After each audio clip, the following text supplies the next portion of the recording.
Hey, I don't know what's going on there. It cut me off and said I didn't have an internet connection, but I've got several bars and 5G, so I don't know. Linda K. Gifford, CSA survivor. Um, we've been talking about separating the past from the present, or what I call the P in SPADES. I made an acronym for myself to help me.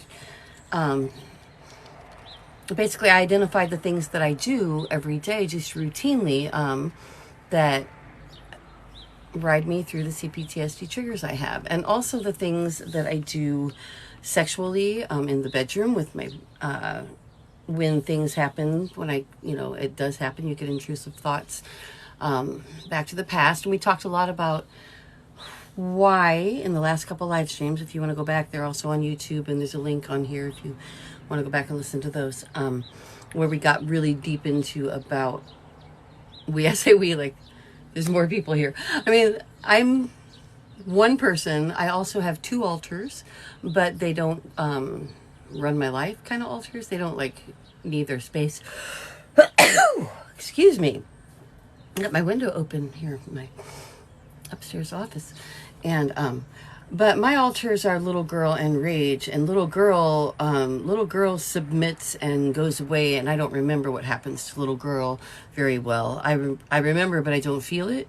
I can see it, and I can remember what happened to me physically. I can remember the sex. I can remember the grooming. I can remember that. But I really misplaced years of my life, and that's what little girl did. She dissociates. She forgets.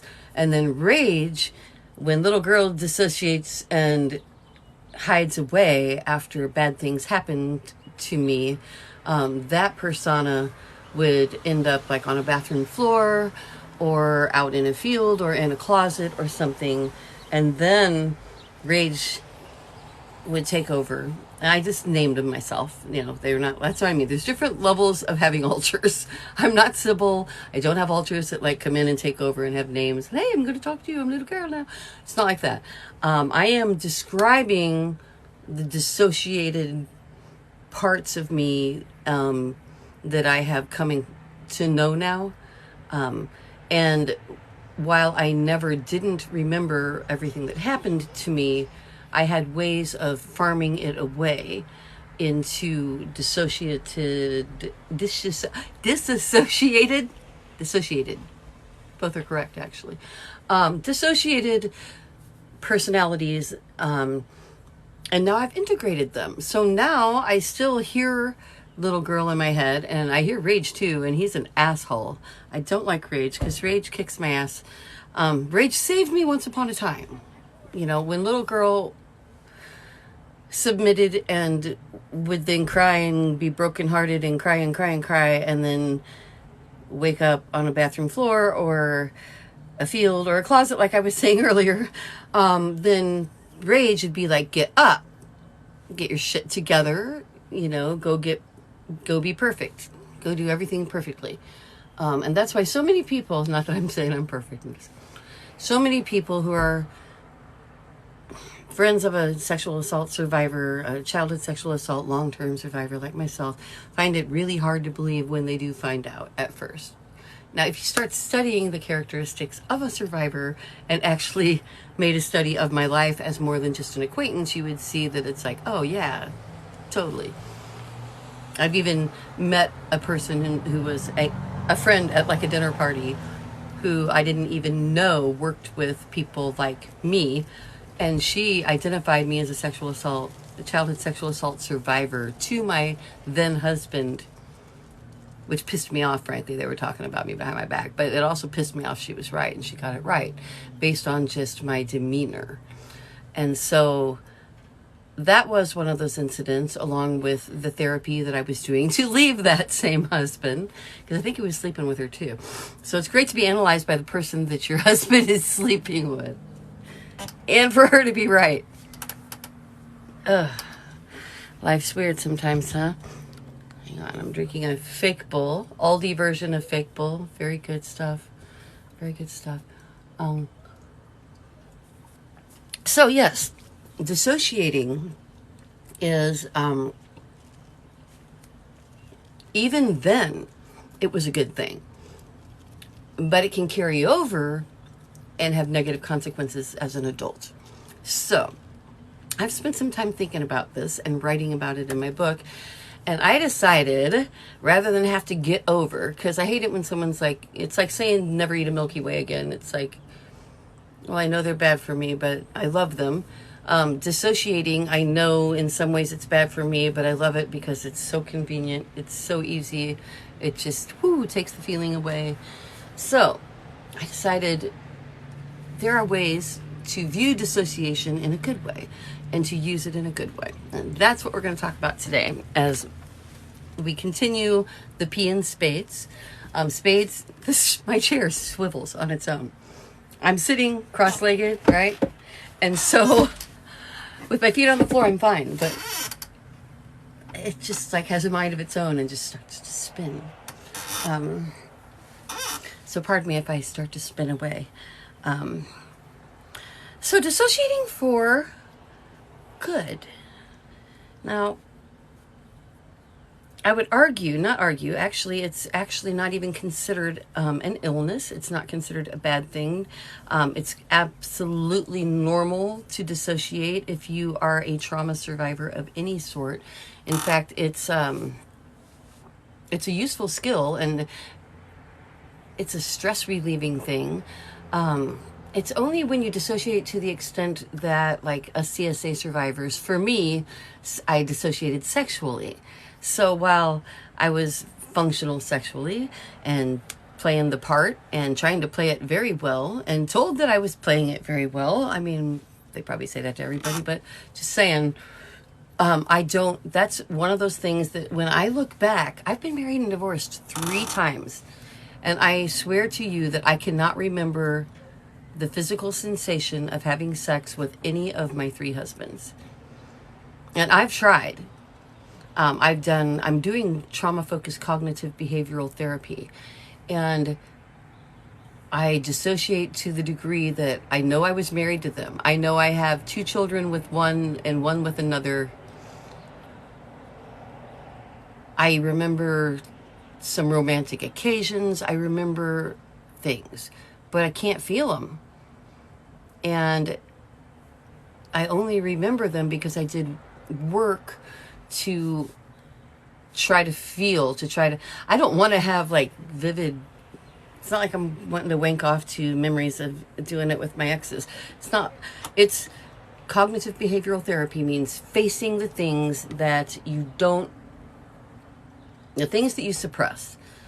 I talked at length about this yesterday, but I think it's necessary to reiterate that much of what we think is getting over it is really just swallowing it, is really just forcing it down into our guts and our hearts and our souls. When the memory hurts, boom, dissociate, shove it in, swallow it, don't talk about it, don't tell. This is what we do as CSA survivors in general. Most people do. There's way more chance. There's all different kinds of sexual assault, remember, and there's all kinds of different CSA survivors. I mean, there are some children born into like cults or families that are sexualized as infants, and it continues, and whose parents pimp them out and make videos and whatever. There are people who have incestuous relationships with an older sibling. There are people who have been violated by neighbors and clergy. It's all different as CSA survivors, and each one of our experience feels so isolated, and it's good that we come together like this and realize that we all share one thing common. That's the violation. And for me, I work with all kinds of CSA survivors, but for me, my specific experience is in the grooming aspect, the being in, older child, young adolescent being groomed. Those who have been sexually violated at much younger ages tend to have a much harder time overcoming, because the more words you have to describe what's happening to you, the more, even if it's 20 years later or 30 and you go back and do therapy and work on it, you can verbalize, you can retrospectively take what happened to you and put it into your memory now. And that's what trauma-focused cognitive behavioral therapy is all about, is getting that out of your heart and your gut and make you think about it. And it's hard and it hurts. It's one of the hardest things you will ever do. But once you do it, the thing is, it's permanent. Once you make a memory out of the traumatic experience that you are trying not to think about, by consciously focusing on it, writing about it, drawing, doing things to get it from the right side of your body, memory, brain, that's just thoughts and feelings and random, and getting it put into a chronological memory allows you to then examine it and think about what happened to you. I'm reiterating some of what I said yesterday, but it's very important to put it into context. And you can't put it into context if it's still just bouncing around in CPTSD experiences. And that is something that I'm finding so many people live with every day, and that I used to. And I'm overcome by CPT now, more often by social or societal situations, or the news, or my indignancy over the treatment of women in the world, human trafficking. These kind of things set me off and give me memories. But the good news is that I don't have those kind of experiences almost ever in the bedroom or wherever you want to do it anymore. And that's a new thing for me. Is not new, but I have learned over time, over a considerable amount of time, that I have examined basically what it is that I'm feeling finally. Instead of going away or playing a part, I've started learning. Actually, I'm starting to move into the next. We're doing S&P. S, the shame is not yours. P, separate the past from the present. And that's what dissociation, we're working on that. But we're about to talk a lot more about A in SPADES, which is ask for what you want. Don't just take what's given in life. And I hear myself going into that. As part of dissociating for good, not evil, we are going to move towards that next step of asking for what you want. And from now on, instead of dissociating from the parts of you that you want to be a part of, like when I make love with my partner, it's amazing. I'm totally present. I remember everything vividly. I can sit here and feel the sensations because it's so present in my mind. And that is something that I can't even pull those memories out of my past when I've tried in cognitive behavioral therapy very well. But I have pulled out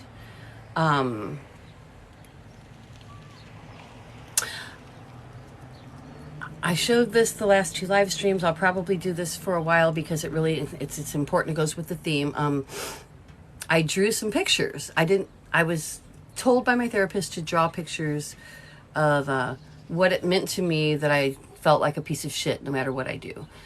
She's like, what does it mean to be a piece of shit in the world to you? And I had no idea what she meant. I didn't know what to do, and I didn't know what to draw. And I ended up drawing pictures. I got a sketchbook and I put pastel to paper and I started to draw. And the first thing was like, I don't know what to draw. Oh, pardon, I bounced you. I don't know what to draw. So I drew a picture of, I like the guy, and I'm going to do this fast, not read it all, but I wrote about the sensations. I wrote about what I was thinking at the time. And these brought to me the reality that this is me, although I drew a woman face on me subconsciously. This is my abuser, and this is somebody else abusing me too. This is gin and grape juice. I remember them giving me grape juice and gin, and it's even in a song I wrote 20 years ago. It's on my CD, Little Girl. The CD is a a bed for my boots, and it's at lindagifford.com.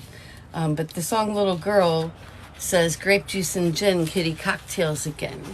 And I wrote that 20 years ago, and I drew this a few months ago when I was told what does being a piece of shit in the world look like. So the next thing I drew was him abusing me physically in my shirt and in my pants, and then making me be in his pants, and forcing me with his hand, forcing me down and to suck his dick. And it's just like cognitive behavioral therapy. I can't remember feeling this.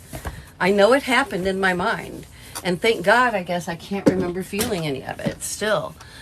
But by drawing it, I now see the shame, because I felt the shame. I've always felt the shame and the guilt.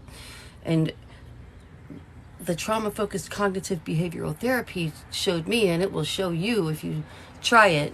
You know, it doesn't have to be pictures. It can be words. It can be poetry. It can be whatever. It can be I said this yesterday, but throw paint balloons at a wall. Get whatever it is that makes you something, though. Preferably, you want to get something on paper. You want to get something tangible, or record it, talk it. Something that you can listen back to then, if you don't want to write. Something that you stream of consciousness, force yourself to think about the things that you shove into your gut and that you swallow, that I talked about earlier, that you don't want to remember. Remember it.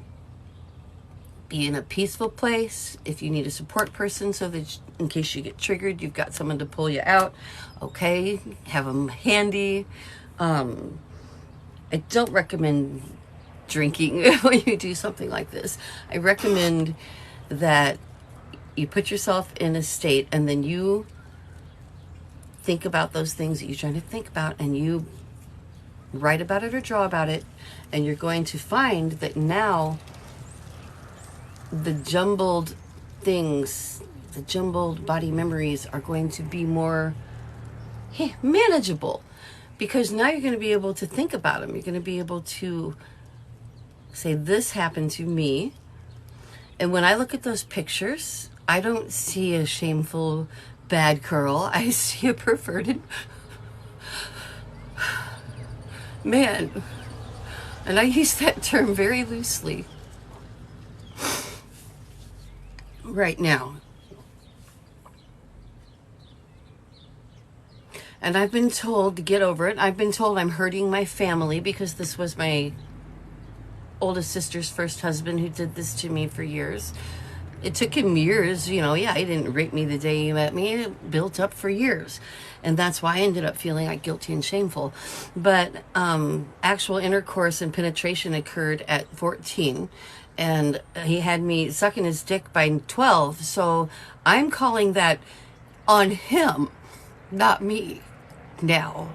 And I want you to realize that whatever you have done, whatever you have been a part of or has been done to you, does not define who you are now. You owe it to yourself to let it go. And letting it go isn't about stuffing it down and forgetting and swallowing it. Letting go is about remembering it, making a memory out of it if you don't already have it in your memory. If you were young enough, like, especially the younger you are, the less connectivity you have between the body memory part of your brain and the part that can make sense of things and put it in order, your actual memory, commit to memory part. And because your brain protects itself. So the younger a person is when they experience childhood sexual assault and repeated assault also, and especially to a much higher degree, those people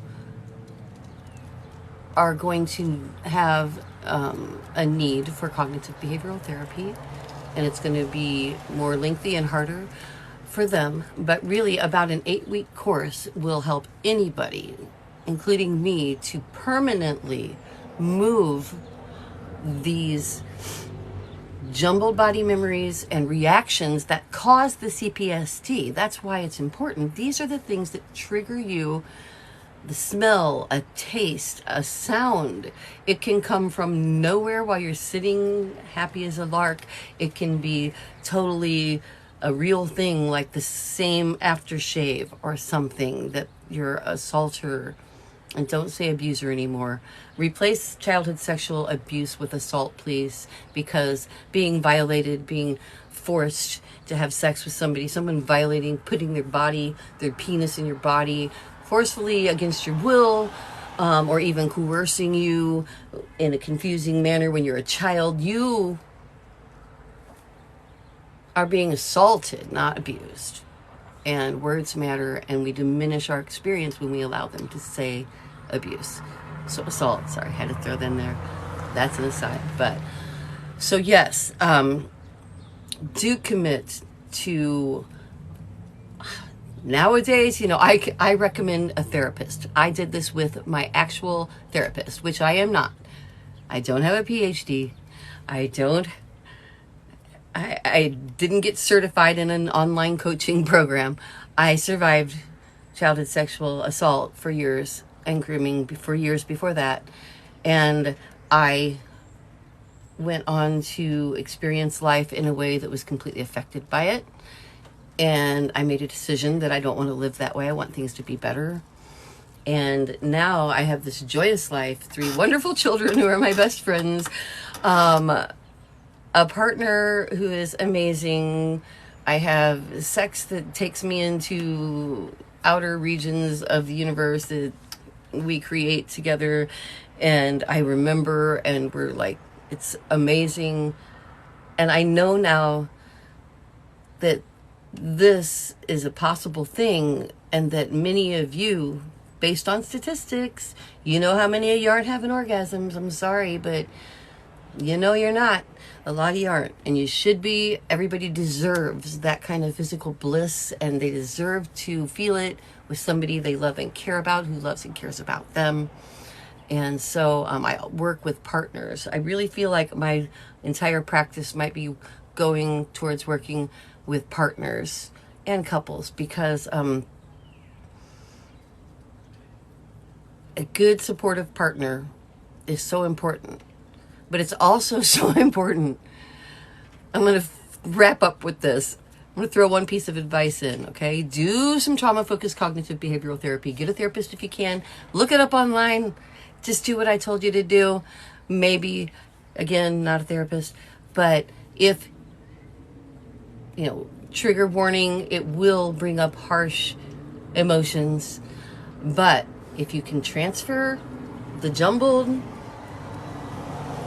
stuff that makes you react without thinking, because you don't have a choice. It's not that you chose not to think. It's that that's the part of your body that experienced the trauma, and that's the part of your body that is going to react. So now give it a chance to go into your memory, and I promise you that you won't have these reactions so quickly anymore. You'll still get them, but you'll go, oh, I see what's going on. I just had a reaction. I'm going to stop that. I'm going to think about it. I'm going to let it wash over me. I'm not going to suck it down into my gut. Yes, that happened to me. Yes, I'm a survivor. Okay. I'm not going to, be defined by it. Today I'm good. Today I'm good. I'm Linda K. Gifford. It is 2022. It is March 21st. Happy solstice. Is it a solstice? It's an equinox? Okay. Happy spring. Happy spring. We'll go with happy spring. Dissociate for good. That's where I started with this, and that's where I'm going to end. So now that I explained all this stuff about dissociation again, and separating the past from the present, and why it's important that you actually remember instead of swallow this stuff for your own mental and physical health, and so that you can open up and have experiences with other people that are true and honest, that you remember. Dissociate from evil in the sense that take the skill that I have of just shutting people and things down. I can shut down a feeling. I can shut down, I can shut a door like There was a guy I saw for years. The day I said goodbye, I've never spoken to him again, never text. I'm good, I'm done. Shut doors. Dissociate from the negativity in your life. Dissociate from the people that try to tell you what to do that doesn't feel right to you. Dissociate from partners that aren't interested in your orgasmic experiences, okay? Your partner should be all over wanting you to be thrilled. If it's all about you trying to make someone happy, you need a new partner.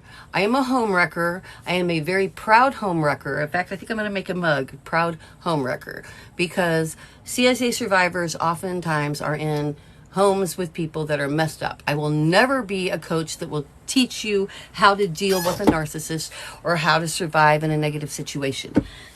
Get the hell out. This is the life you have. This is the life you get. I am picking up and moving my whole life to go live with my partner now, because you know why?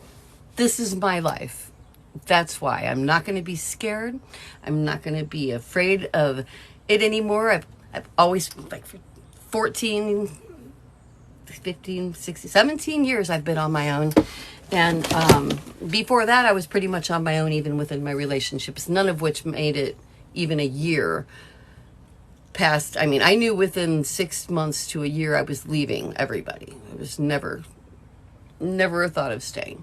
It was just figuring out how. Sorry, exes, but it's true.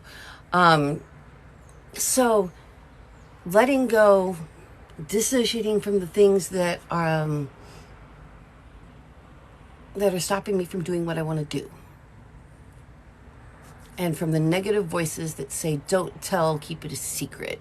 From my ex-mother-in-law, not Pat, she's a saint. My most recent ex-mother-in-law, she actually sent me a text message saying I invited my own abuse. I'll see if it's legal. I'll post it. She went on and on about how I probably deserved what I got, like, and how I instigated. That was it. How I instigated my own abuse as a child. You probably instigated your own abuse. And then my son read it, and he cut her off, and they haven't had a relation. He refuses. Sorry, we just ducked out. So my son has cut off his grandmother. But she had the nerve to say that to me. But the thing is, she believes that. She says, and a lot of people will say, you're airing your dirty laundry and whatever. But you know what? I said, whatever. A lot of people tell me that they've been changed and they've been helped, and that now they have great lives, and they have either left their relationship or saved it. And I want that for you. I wanted it for me, and I got it. And I've got a book coming out, Self-Talk, My Continuing Efforts to Survive Childhood Sexual Assault. And I have a trigger management program, SPADES, that we just worked on P today. And let me run it down before I run out of battery here. S, the shame is not yours. P, separate the past from the present. A, ask for what you want. Don't just take what's given. And that means across the board and from the bedroom to the boardroom. Boardroom to the bedroom works better, doesn't it? D, don't wait to feel okay to be okay. Get out there and do stuff, because you're never going to be the same as someone who wasn't sexually assaulted as a child, but you're also okay. This is your life. You are who you are. Your experience is your experience. Deal with it. File it away. Get on with a good life. E, educate and advocate. Also have ecstasy.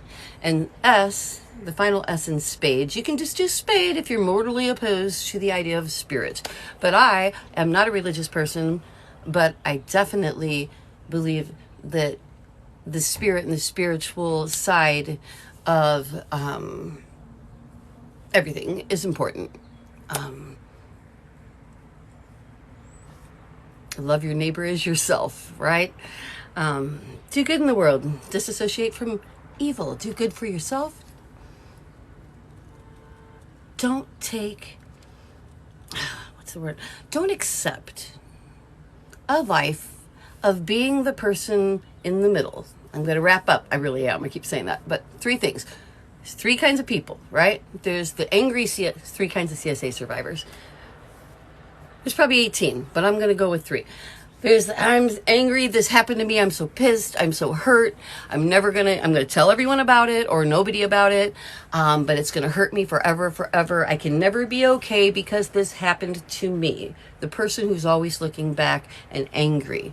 And whoever they get around now, you know, they may find love even for a while, but then they're just gonna like never try to be in the present, always be in the past, and someone's either going to be miserable with them or give up on them. Don't be that CSA survivor. And then there's the CSA survivors that most people I meet are almost like kind of walking that line, and then they're going to become like the next one. So, precursor. This one is the one that's like, I know this happened to me, I'm dealing with it. I may have even read some books on surviving, whatever, but I don't want to talk about it. I don't want to make a big deal out of it. I'm good, I'm fine. I just want to try to make somebody else happy. I just want to try to survive. You know, they're in the middle and they're doing okay, but they're not doing great. And life is about thriving. Life isn't just about hanging in there. You know, my life is like hanging onto the back of a freight train, but I love that feeling. I love hanging onto the back of my freight train while it's racing down the mountain, you know? And sometimes I got to push the train up the mountain. That's hard work too, but I would be bored to tears otherwise. So be the CSA survivor who says, I see what happened to me and I'm working on that. I accept that. And no, I'm not okay with it. It's not going to destroy me, but I am going to make things better for other people, and I am going to do something good in the world, and I am going to talk to people, and I am going to tell my story, or at least I'm going to be honest with myself. Maybe seek therapy, maybe whatever, read a lot of books, whatever works for you. Oh, that reminds me. Be that person. Be the survivor that I work with. Be the survivor that says, okay, I am going to have an awesome life. I've still got some issues, but you know what, GD, I'm going to fix them. I'm going to work on them. I'm going to have a great life. This is Oprah's book, What Happened to You? Oprah and Bruce D. Perry, MD, PhD. This book is one of those Bible books. Everyone on the earth needs to get a copy of this in a language they can read. If you can't read, you need it read to you. This is important stuff. I want to talk about this book more. I really do. I didn't want to be on. I'm trying to decide how long to be on here. I had us down for an hour, but we were doing like crystal ball meditations, and I got going a little late today because I had a scammer trying to mess with my account, and I had to do some banking. But what happened to you, you know, I'm always talking about the jumbled memory trauma and how it doesn't sink in, that your brain literally as a young child doesn't grow as many connections to protect you and help you dissociate.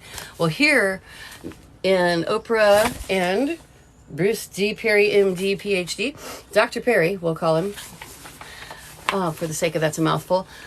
This is a tree that's backwards for you. The bottom, it's the model of the brain. And we're talking brainstem, temperature, respiration, cardiac. It's your basic functions are controlled in the brainstem.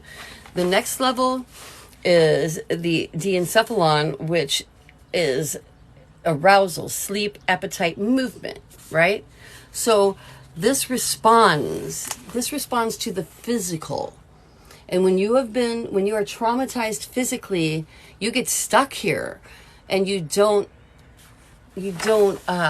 integrate it all the way up. The next one is limbic, reward, memory, bonding, emotions. So reward, memory, bonding, emotions. This is where you stop forming as many connections between the diencephalon and the limbic system of your brain, because that way you can survive being traumatized and assaulted repeatedly. So it was a smart thing to do then. Not so much now.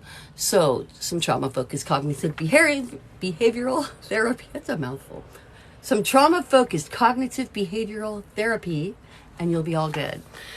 So we're going to get some more connections we're going to make some memories and get it out of your brainstem and diencephalon, where these sensations are bouncing around, and we're going to put it into the limbic system of memory, and then we can apply emotions, and we can apply a reward system to basically to making ourselves feel better, to learn. And then the cortex, creativity, thinking, language, values, time, hope. These are the things controlled by the upper levels of the brain.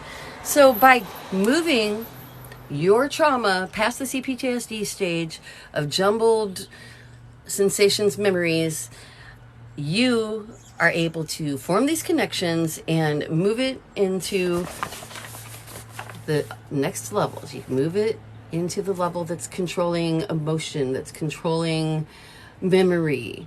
You move it up and you become able to think about it in a realistic sense. It all, makes sense. And then you can get to the creative level when you move it up even to higher. When you get to the cortex level, it's like, okay, now, you can write poetry. I have a song, Little Girl, on my CD, A Bed for My Boots. It's at lindagifford.com if you want to get it. lindagifford.com is also about to become Sweet Survivor, work with Sweet Survivor Rescue Fund, my charity to provide rescue transportation to victims of sex trafficking and assault that I just founded, and I would appreciate your support.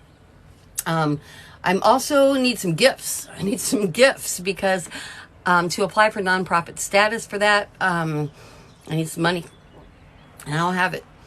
My business, feelgoodfairtrade.com, is rolling over this week. It's shut right now, not shut, but paused for the first time in 5 years. Almost. We'll be 5 years old in May. And we are, my son is taking over, him and his friend, Maddie, are taking over the front end of the store, the advertising and the marketing, while I run the back end so that I can focus on speaking engagements and working with people and finishing my manuscript, self-talk, my continuing efforts to survive childhood sexual assault, and my e-course, SPADES, Surviving in Spades, How to Get From Trigger to Happy, which is a childhood sexual assault survivor's guide to, what did I say? I think power, trust, and intimacy. So I'm going to be back tomorrow. I'm truly shooting for 2 Central Standard Time. I had started earlier. I just started this a few days ago, or last week. Going to be weekdays, and I didn't want to. There's another Dr. Lisha is live, and I like to watch some of her stuff. I'm not into the tarot reading and the angel stuff, but she's a PhD with some solid actual information at the beginning that I really do enjoy, and I didn't want to be in the same time slot. So we'll start at 2 Central, and if that fails, definitely by Mountain Time. Okay? So, hang in there. Dissociate from every asshole and every negative thing in your life. Do not settle. Don't settle. And if you'd like to talk to me, I would really like to talk to you. No asking for money. It's not going to be anything like that. I'm interviewing people for my book. Literally, my WhatsApp is on my Facebook page. Same name, Linda K. Survived. And I would love, I'm actually going to put an appointment calendar up shortly. I just haven't had the time in the next few days. But right now, you can just message me. I'd love to talk to you because I'm making a survivor addendum to my book, my continuing efforts to survive childhood sexual assault. And the reason it's called self-talk, my continuing efforts, blah, blah, is because initially when I started writing, I had the blackout that I talked about in my live stream before. Go back and look at that. It's on YouTube. Now, whatever these are, you can go back and get them on YouTube. Same name. And there's a link on TikTok on my bio or something description. I think it's on the bio, isn't it? It's right up top. That'll link back to what we were talking about. What was I just saying? Just lost what I was saying. I guess it wasn't that important. Yes, it's important. YouTube, looking back, I don't know. I guess we'll talk about it tomorrow. Be the person that wants to thrive. do some trauma-focused cognitive behavioral therapy. Don't stuff it down. Draw something and bring it and post some pictures and show me. Oh, that's what I was saying for my book. The reason I think self-talk is an even better name than initially when I had the blackout, and that's what's in the YouTube thing. And then I was like, you're so stupid, no one will ever love you, you're fucked up. It's like, you're a stupid little girl, you're a stupid, filthy little girl. I used to like run this thing in my head all the time. And survivors of a shame-based kind of trauma often do. And kind of by the by, accidentally, I realized that I was telling people in my live stream the other day, basically what you're going to do is cheerlead. We're going to cheerlead ourselves. If you don't like me talking to myself, you should probably find somebody else, because I'm going to teach you to talk to yourself all day long to counteract the negative thoughts, to counteract the negative self-talk. You need to tell yourself what to do, how to do it, that you're good, what's important. Become your own cheerleader. That's what I was trying to say. So this whole week is about separating the past from the present, and I want to dig deep tomorrow into, now that we've talked about CPTSD, and now that we've talked about the fact that you didn't grow so many connections, we didn't grow as many connections as children, to process all this information. And then we talked about trauma-focused cognitive behavioral therapy at length yesterday and today, so that you can start remembering and dealing with and having an actual solid working basis of what happened to you, that's words instead of just feelings now. And then we move that into a non-negative. We know the shame is not ours, and the cognitive behavioral therapy shows us, at least it showed me, that that's a perverted man did that. Again, I use the word loosely. A human that did that, a human with a penis who was very fucked up, did that to me. Not something that I'm shameful or guilty for, right? So now that we've moved through that, the final things we need to do to separate the past from the present is an actual technique that I call staying away from the rabbit hole. Rabbit hole, we all talk about rabbit holes nowadays, so I knew that you all would know what I was talking about. So I use rabbit hole because we jump in this rabbit hole of crazy, of drugs, of drunkenness, of hypersexuality, of lonely hyposexuality, of whatever, a rabbit hole of despair. Not because we accidentally fell in and we're so sad about it, we do it on purpose. That's part of dissociating too. We dissociate, and that's the dissociating for evil, for bad against ourselves, that we don't want to do. And I want to expand on that thought and talk way more about how to keep yourself, when you get to that edge, why it's better not to jump in the rabbit hole, even though it's such a relief. It's such a relief to just get drunk. I know. But that is not the way I handle it anymore. Because that relief is very short-lived, and it didn't solve anything, and it's going to happen again, and I'm going to be triggered again, and I'm going to jump in a rabbit hole again. How about get over it? It's a much better plan. So let's get over it. Talk to you tomorrow, and we're going to talk way more about how to stay out of the rabbit hole. Okay? Linda K. Gifford, CSA survivor, which is a great thing to be. It's fine. It's good. It's okay. It's because it is me. It is what I am. And I'm not going to spend my life kicking my own ass anymore. And I suggest you don't either. So I'll see you tomorrow at 2 o'clock Central. Pray God. For real, I think we can do it on time.